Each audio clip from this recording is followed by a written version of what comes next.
Om Sai Ram, Sai Satcharitra, Chapter 14.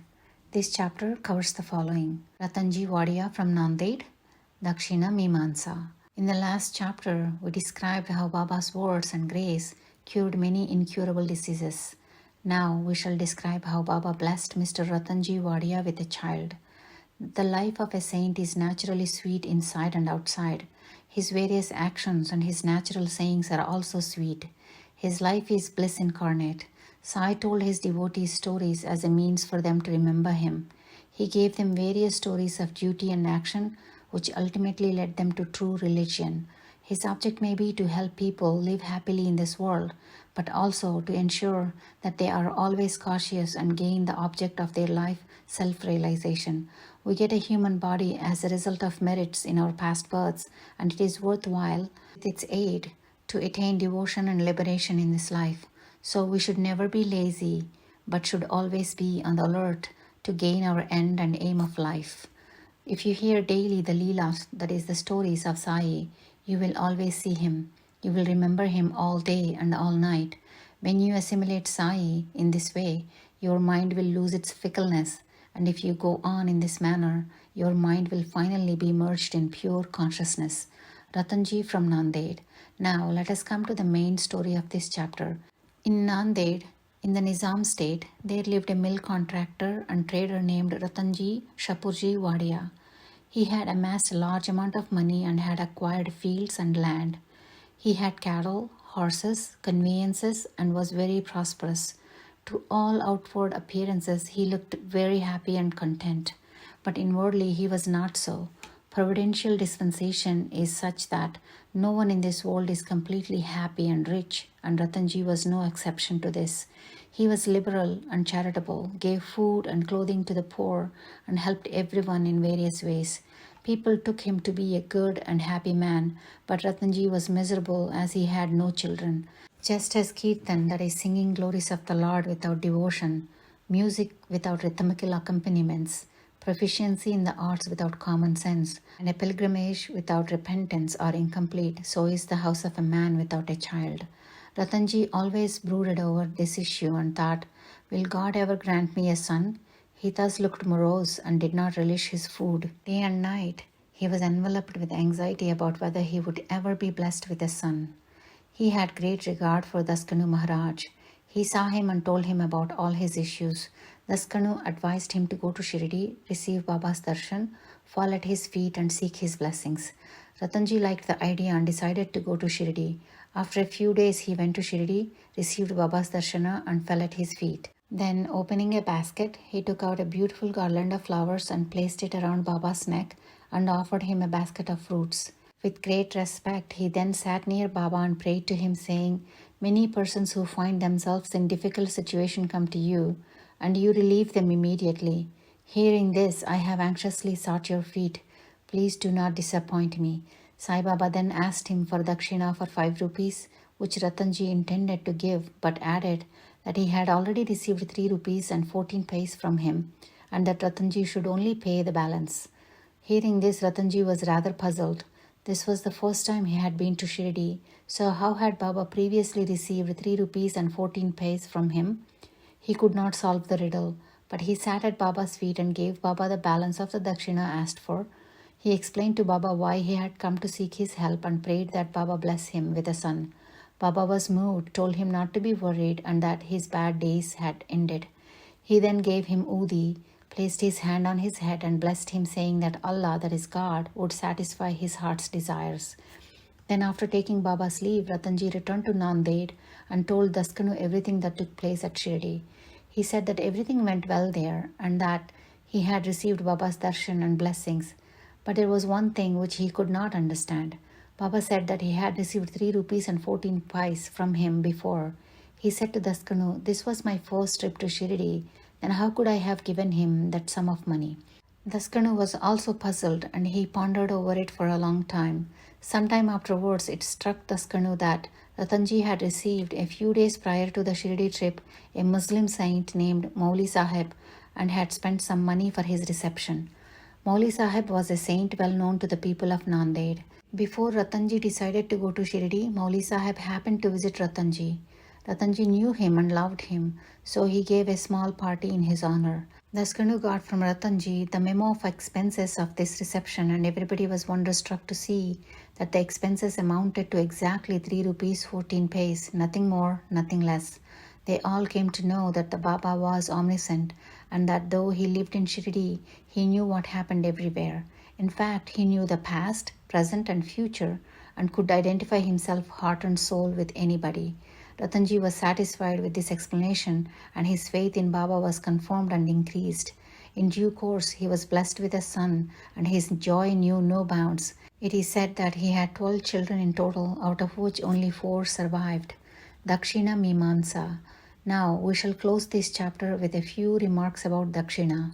It is a well-known fact that Baba always asked for Dakshina from people who went to see him.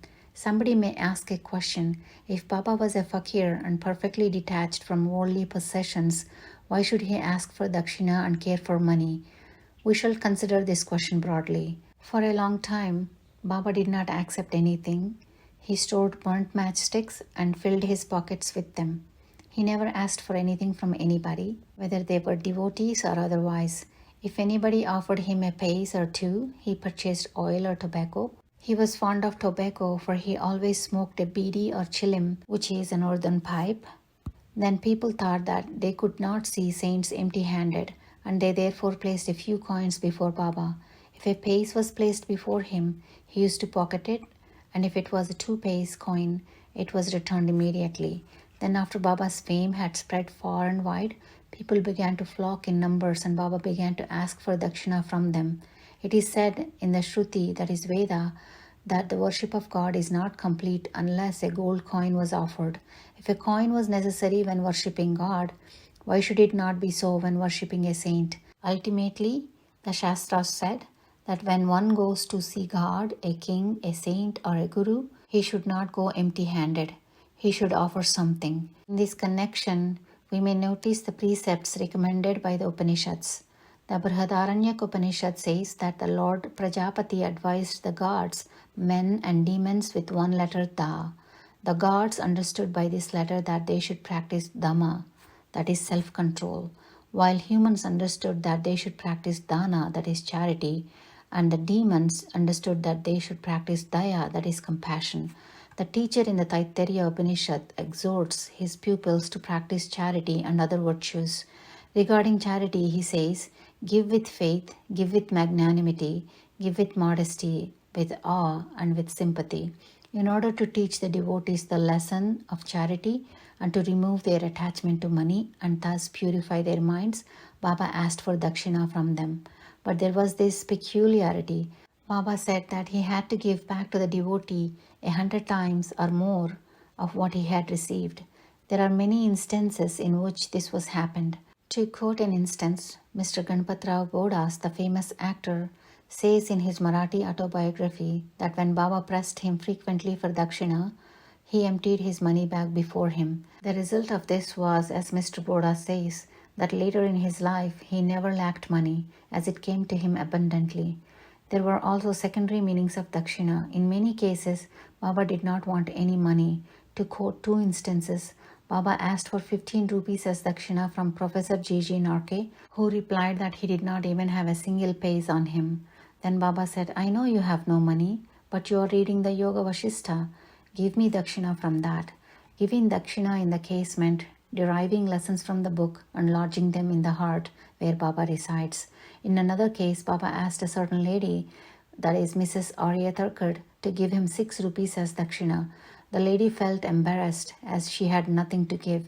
Then her husband explained to her that Baba wanted her to surrender the 6 inner enemies, that is lust, anger, avarice, etc., to him.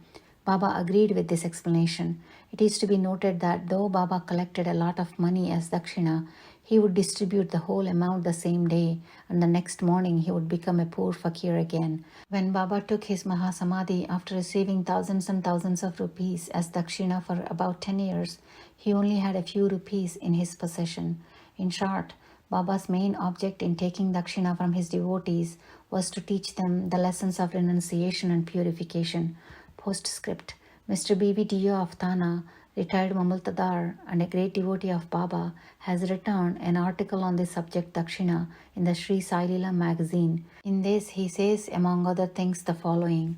Baba did not ask for Dakshina from everyone. If someone gave Dakshina without being asked, he sometimes accepted it and at other times he refused it. He only asked for it from certain devotees. He never demanded it from those devotees who thought that they would offer Dakshina only if Baba asked. If anybody offered it against his wishes, he never touched it. And if they still left it there, Baba asked them to take it away. He asked for small or big amounts from devotees according to their wishes, devotion, and convenience. He asked for it even from women and children. He never asked all the rich or all the poor. Baba never got angry with those whom he asked for Dakshina and did not give it. If a devotee sent Dakshina through a friend who forgot to hand over the same to Baba, he somehow reminded him of it and made him pay it. On some occasions, Baba used to return a certain sum from the amount tendered as Dakshina and ask the donor to guard it or keep it in his shrine for worship. This procedure benefited the donor immensely. If anybody offered more than he originally intended to give, Baba returned the extra amount. Sometimes he asked for more Dakshina from some than what they originally intended to give, and if they had no money, asked them to get or borrow it from others. From some, he demanded Dakshina 3 or 4 times a day. Out of the amount collected as Dakshina, Baba spent very little for his own sake to buy tobacco or his chilim, that is a clay pipe, and fuel for his duni, that is sacred fire. The rest he distributed as charity in varying proportion to various people. All the paraphernalia of the Shirdi Sansthan was brought by various rich devotees at the instance and suggestion of Radha Krishna Mai. Baba always used to get angry and scolded those who brought him expensive articles. He said to Mr. Nana Sahib Chandorkar that his property consisted of 1 kopin, that is cot piece, 1 stray piece of cloth, a kafni, that is robe, and a tin pot, and that people troubled him by bringing all these unnecessary, useless, and costly articles. Lust and wealth are the 2 main obstacles in the way of our paramartha, that is spiritual life, and Baba provided in Shirdi 2 institutions, Dakshina and Radha Krishna Mai. Whenever they came to him, he demanded Dakshina from them and asked them to go to the school, that is Radha Krishna Mai's house. If they stood these 2 tests well, if they showed that they were free from attachment for women and wealth, their progress in spirituality was rapid and assured by Baba's grace and blessings. Mr. Dio has also quoted passages from Gita and Upanishads and shown that charity given in a holy place and to a holy personage benefits the donor's welfare to a great degree. What is more holy than Shirdi and its presiding deity Sai Baba? Bow to Sri Sai, peace be to all. This brings us to the end of Sai Satcharitra, chapter 14.